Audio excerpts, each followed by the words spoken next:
today we are focusing all about social media advertising, but we'll get into what we're actually going to be covering in just a minute.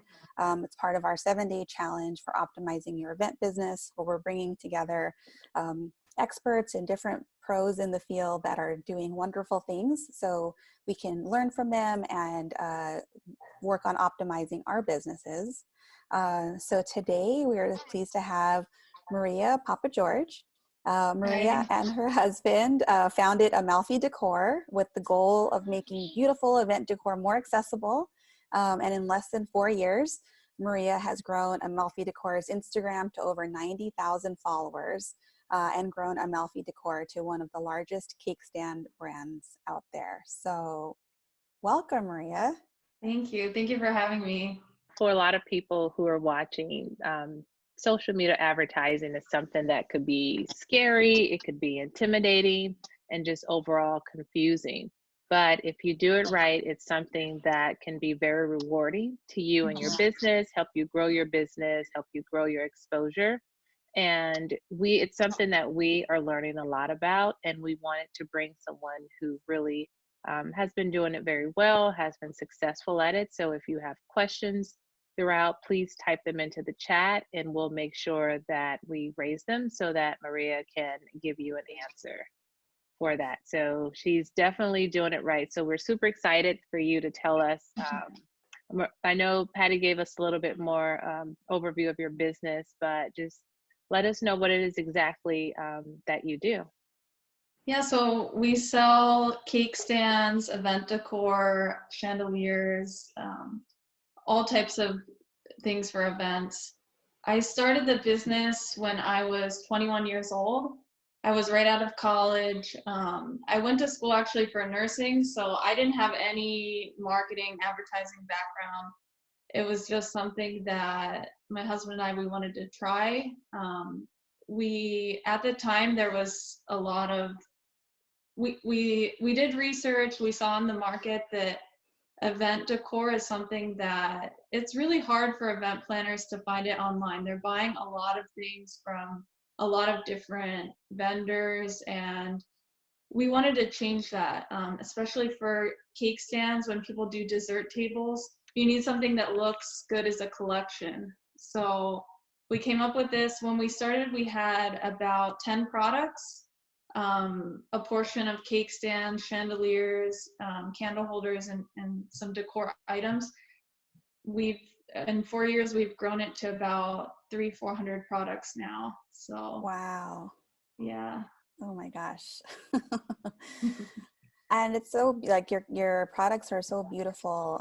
Where do you get inspiration for what you design and what you bring to market? Yeah, so a lot of it is actually from our customers.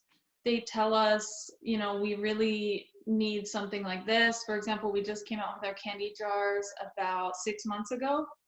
Everyone was, people were already buying our cake stands. And they were like, we really need candy jars for our dessert table, something that matches your products. Our name, actually, Amalfi Decor, it's named after the Amalfi Coast in Italy. I don't know if anyone's familiar with that or has been there. Very, very beautiful place. Yes. So they have like cathedrals there. All the buildings are very elegant, and it's kind of inspiration to our products. So cool. We've seen them live and in person, and they're just as gorgeous, and they're really well made too. They're like super sturdy. They don't look, they're just really gorgeous. So congratulations on that. Thank you. As we go through this difficult time though with COVID-19 and, its impact on so many people, but, especially our partners in the event world, we're reminded that, we've all been through tough times before, whether that has to do with family or other issues that have gone on in life that we've been able to overcome. So just curious if you would be willing to share a time when you had to overcome something challenging and how you made through it. Yeah, so when it was about 3 years ago, we were only in business for a year. we had a competitor that was, she was going after our customers. She was reaching out to our retail partners saying that we copied their brand, and it was a very ugly battle. We were actually in a lawsuit with them for about 2 years. So my husband and I running the business together, it was very, when anybody that runs a business with their significant other, it's very hard to sometimes separate business and your home life. So, you know, when you go through something like that, it was really challenging for us. You know, we would fight a lot, but it wasn't because of our relationship. It was actually, you know, things that were going on in our business. But the legal battle that we were going through, it's been settled now. Everything is good. So, Wow. yes.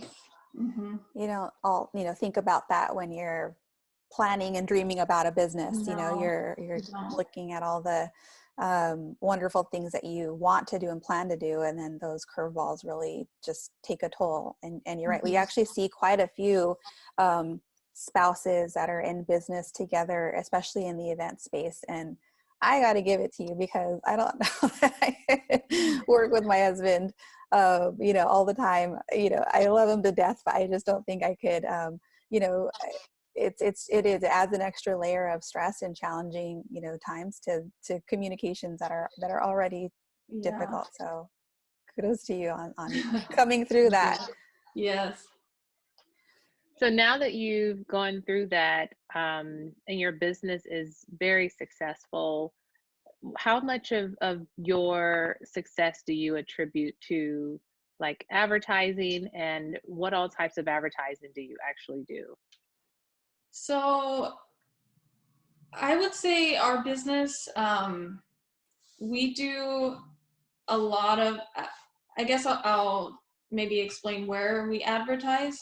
So I'll first talk about the free types of advertising, being Instagram, Pinterest, Facebook. We do a lot of advertising on Facebook Marketplace.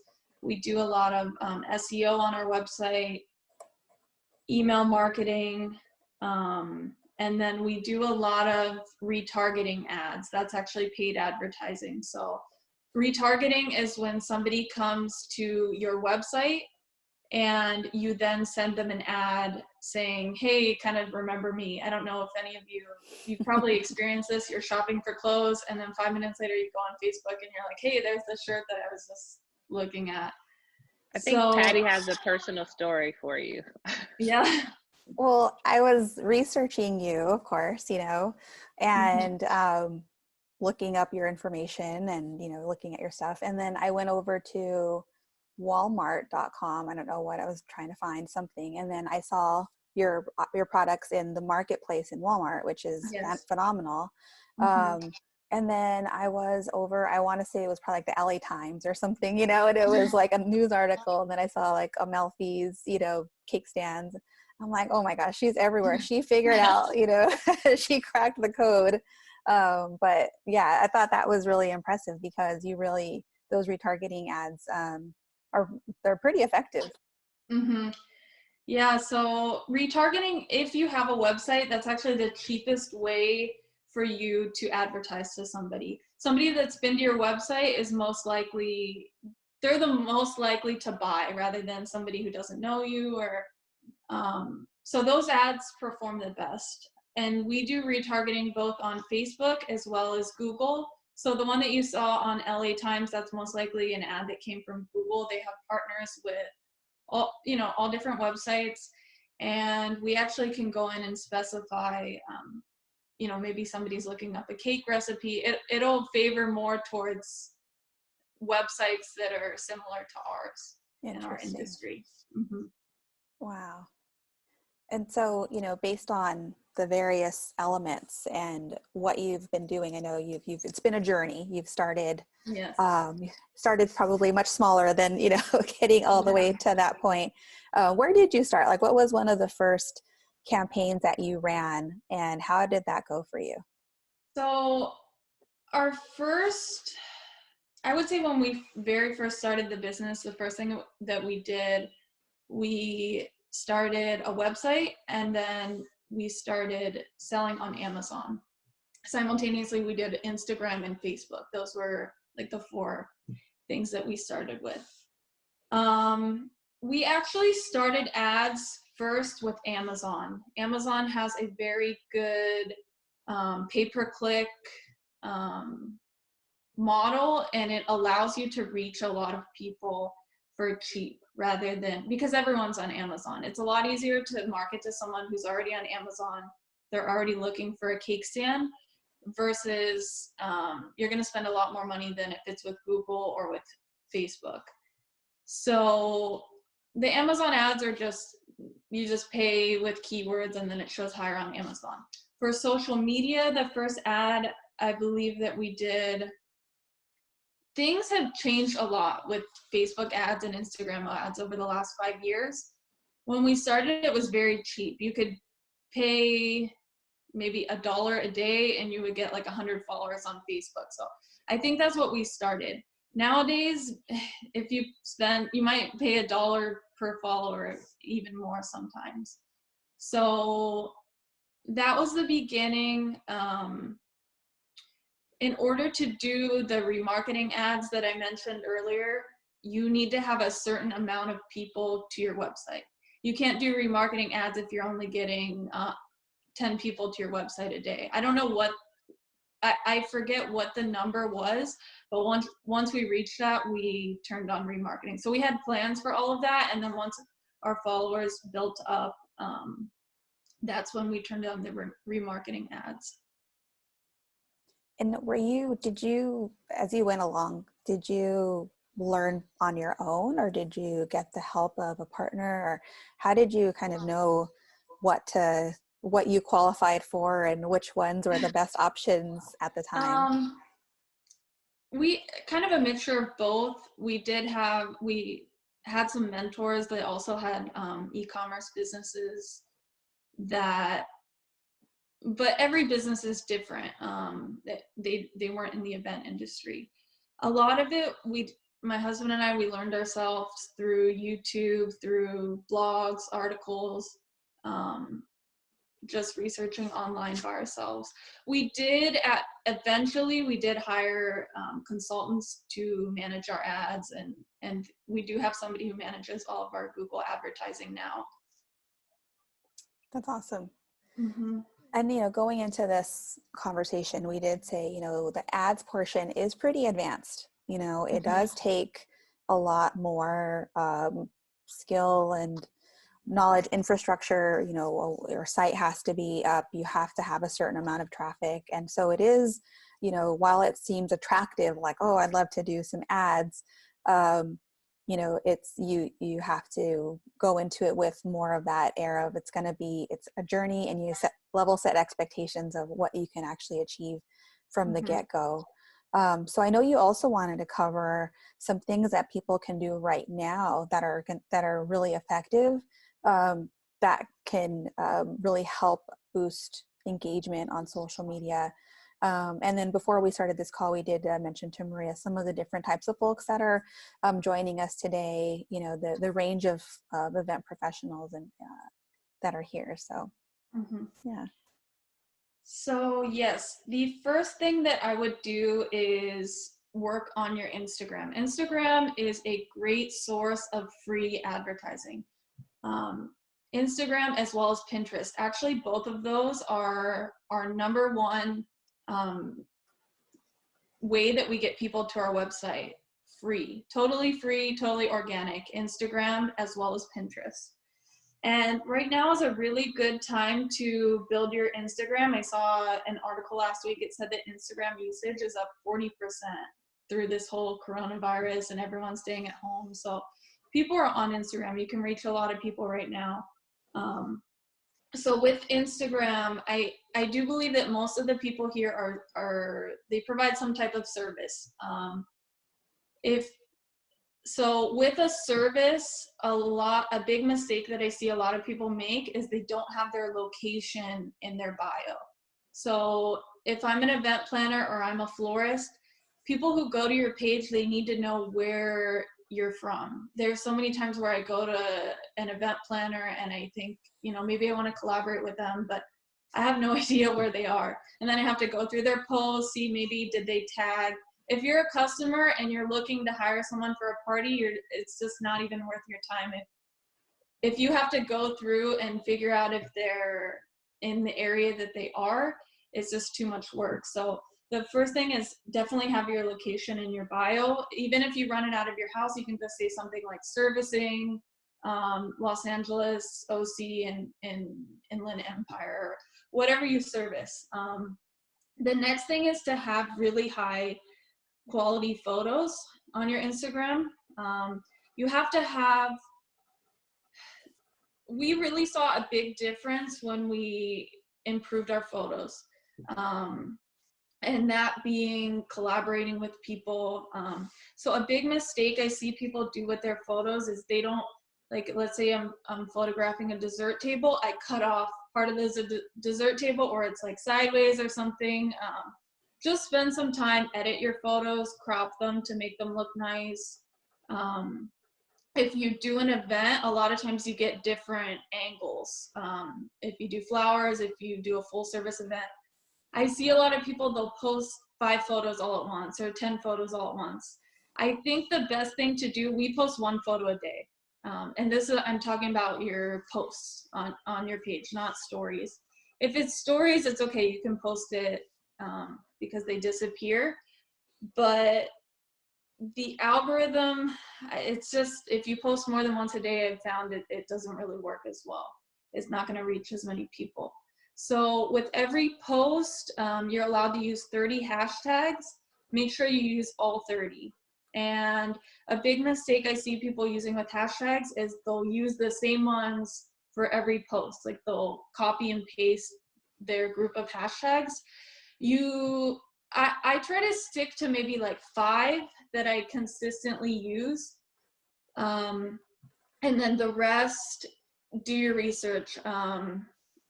You know, when you search one hashtag, you can click on, like, let's just say we click on dessert table, it's gonna show you a lot of other recommendations. So click on that, see how many people view them, and then just look. Once you post that, once the post is up maybe for an hour, 2 hours, actually go in and click on, hey, do I appear on this hashtag? Do I appear on this hashtag? So then you can gauge how well you're doing with those hashtags. I actually create an Excel spreadsheet with all of the hashtags that we've used and the dates that they were used. So that way I know that I'm not reusing them too often. And then the last thing that I think is one of the best ways to grow your Instagram is commenting. I don't know if you guys know Gary Vee, he's a marketing, he does marketing videos. So his Instagram strategy is 90 comments a day, which I think it's a lot of work. I don't know if anyone ever tried. I've tried it. So you go, you find 9 relevant hashtags. So let's just say I'm an event planner. Find 9 hashtags related to event planning. So off the top of my head, that have over 1 million posts in them. So off the top of my head, I know like dessert table, event planning, all those have over 1 million. You go in there and you comment on like 10 of your favorite posts, you say something nice, and it has to be like a meaningful comment, not just emojis or something like that. Yeah, it has to be meaningful. The days that I'm able to do that, we get hundreds of followers from that in one day, just from doing that. So yes, 10 comments on the top 9 hashtags, and you can alternate it throughout your day if you're bored of looking at something. It is a lot of work. I try to do maybe at least 20 comments. The other thing with commenting is anytime somebody comments on our posts, I comment back, and then I actually go to their page and I leave them a comment as well. What that does is they're like, oh, Amalfi Decor, they always give me a comment. Well, I'm gonna continue to, you'll get more consistent commenters. They'll come back post after post and they'll know, hey, this person isn't just gonna ignore my comment. They reply to it and then they actually go and they give me a comment back. So All of that is really successful for us, and it creates relationships with people you follow on Instagram. A lot of times, like when people leave me really nice comments, we actually will end up having a conversation through DMs or yes. So that's for Instagram. The next thing for free, I would say, is to start a Pinterest. If you guys don't have Pinterest, Pinterest is amazing for anything event related, any ideas. So if you don't have a website, so what Pinterest is, if you're not familiar with it, people create boards, and the pins that you create link to something. It links to a website. If you don't have a website, you can actually use Pinterest to link back to your Instagram. So the difference between Instagram is very short. The engagement is very short. So it'll be up, you post it, after, I don't know, 48 hours, you're getting no more comments. Pinterest can last, we have pins that consistently are liked and saved for years. So that'll continue to bring people to your Instagram, or we actually use Pinterest to link to our website. So, you know what, while you guys are at home, it's a great time to start a Pinterest. All Instagram photos have a URL. You just enter that URL in the pin on Pinterest. The next free thing is a Facebook business page. You can't do any Facebook ads or Instagram ads if you don't have a Facebook business page. Instagram is owned by Facebook, and they run all of their advertising through the Facebook business portal. Facebook is not as successful for us as Instagram and Pinterest. I feel like you have to spend a lot of money on Facebook right now to reach a lot of people. So the organic side of Facebook isn't really there. It is, however, on Facebook Marketplace. We use Facebook Marketplace to advertise for our warehouse, the open box sales. I see a lot of event planners, florists, they sell things on Facebook Marketplace, as well as Facebook groups. I think this is a Facebook group, right, that you're Yes. publishing this on now? Yeah. So Facebook groups, I'm in maybe like 40 Facebook groups in the event industry. So just search event,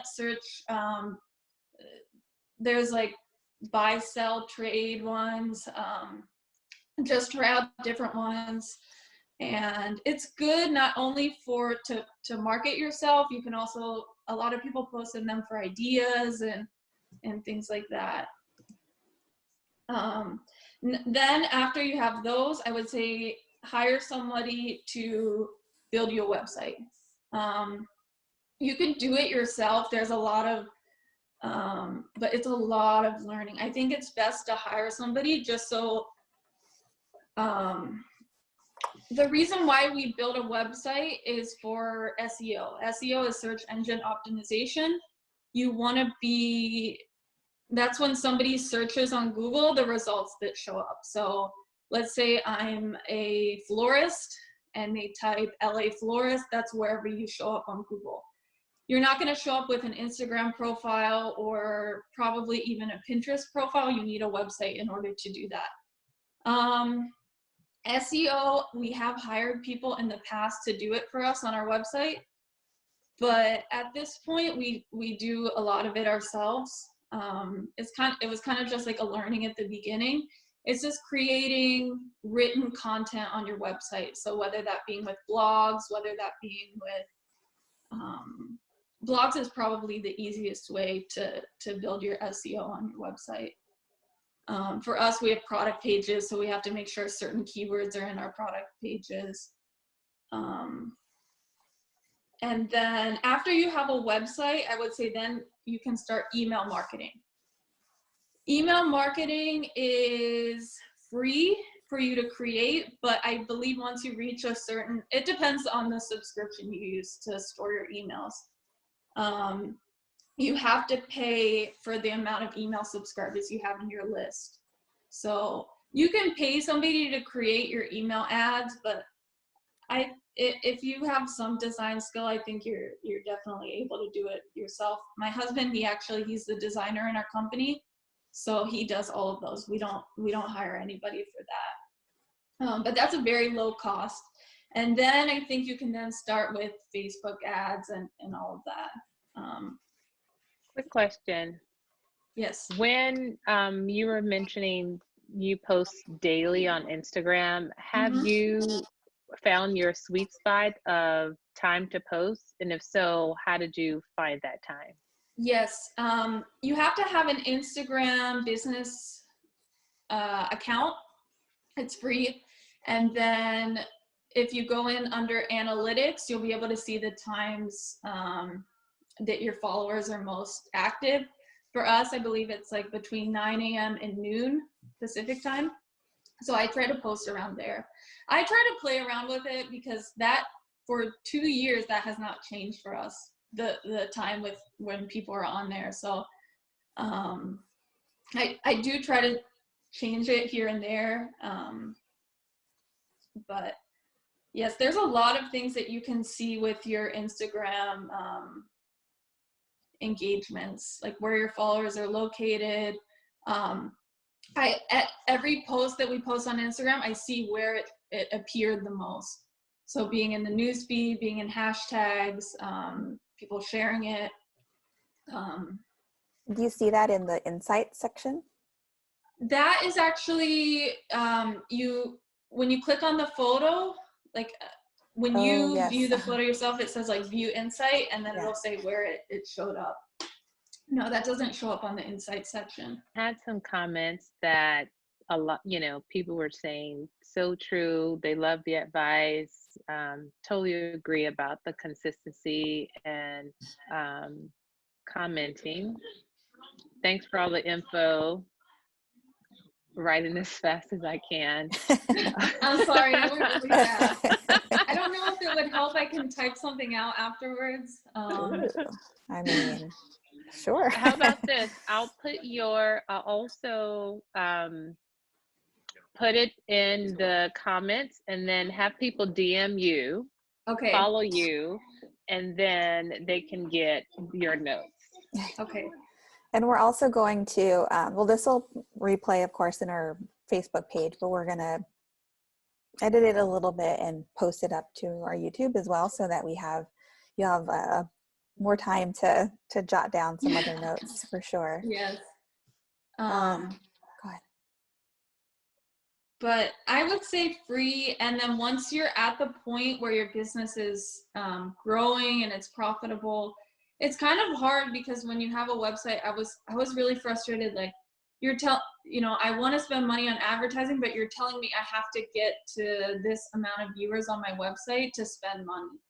So it was really, I'm like, how do I get to that point if I can't spend money? And then, you'll get there eventually. It's just organically, that's the way that you have to do it at the beginning. I was going to say, we do have a question from Facebook. It says, do you use any particular social media scheduling apps? I do not use any scheduling apps. I use something, it's called UNUM. It's free, and it's just a grid. So you can see on Instagram. And then, like I said, I use Excel for my hashtags. And then I just post when I have the free time. Instagram, if you're gonna do a scheduling, I do sometimes do the captions and the hashtags ahead of time, but I just do all of that in Microsoft Word, and then I'll send it to myself on my phone. So whenever I'm ready to post, I don't think any of those scheduling apps, you actually have to authorize them to post it on Instagram. So you still have to be in front of your phone and able to post it. So I just do it myself. And you created your own hashtag, right? Oh, go ahead. Yes, we did. We have two. We have hashtag Amalfi Decor and then hashtag My Amalfi Decor. My Amalfi Decor is just for people to share their creations that they've created with our products. So I do recommend that anybody creates their hashtag. If you're a florist or an event planner, you can put it on your business card. So when people take a picture of your work, they, it encourages them to use that hashtag. Very cool. How do you handle your spacing when you're doing your Instagram posts? You mean like the lines? Like the line enters? breaks, yes. I do it, we use Slack. Slack is pretty good. Slack is just like a business instant message software. They're pretty good with doing the line breaks, but I believe the best way to do it is with Notepad on your computer, or I think you can use the Notepad on your iPhone. That'll do the correct number of spaces. If you do it on your phone or in Microsoft Word, a lot of times it doesn't enter those line breaks. Okay, another question. Do you take photos yourself or do you ask clients for photos of your products? So both. We have an influencer program, which is we have a group of bakers, event planners that we send products to, and exchange, they take photos for us. So that's one side of it. It's the people that we ask to that program, we already know they have really high quality photos. But all the photos on the website, even a lot of them that we do for our advertising, I do all of those myself. I used to hire a photographer. It's a lot of money to hire a photographer. But I just learned it myself through YouTube. It took me about 2 years, but paid courses, YouTube, and I just taught myself. I have lighting. I have a nice kind of like studio in our warehouse, and I have a couple Canon cameras now. So. Very I just want to say that you are so amazing. Thank you. Just continue to learn. I've been doing this for 5 years, and I get bored. I'm like, oh, I need to learn this. I always think like, how can we improve our business?